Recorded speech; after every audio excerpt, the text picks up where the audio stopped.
Yeah, so basically back in 1968, they put in the California Invasion of Privacy Act.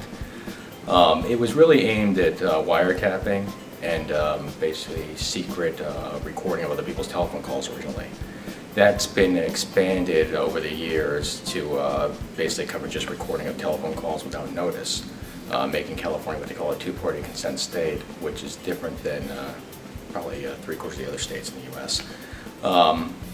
So a lot of companies get in trouble because they're based somewhere else, and California, starting in 2006, started applying its laws to recordings taking place in other states. So companies that record calls for quality assurance purposes get named in a lot of these class action lawsuits, even though they had no real nefarious purpose at all. They were just trying to provide good customer service to their customers.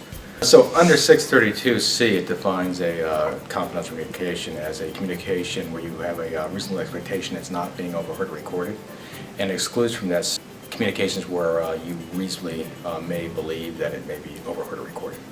So we've all seen, the news lately. Edward Snowden has been all over the news, and there's been a lot of discussion about privacy rights lately. And I know that a lot of Americans are very concerned that their calls may be wiretapped, may be recorded.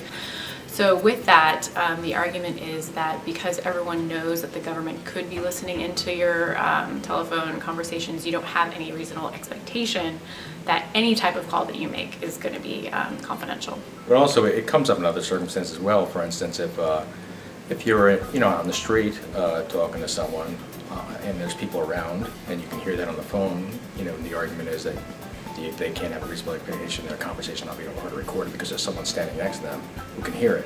So it's sort of similar, although here it's more wide-reaching because you have the NSA who could be listening to anyone's call, at least according to the reports.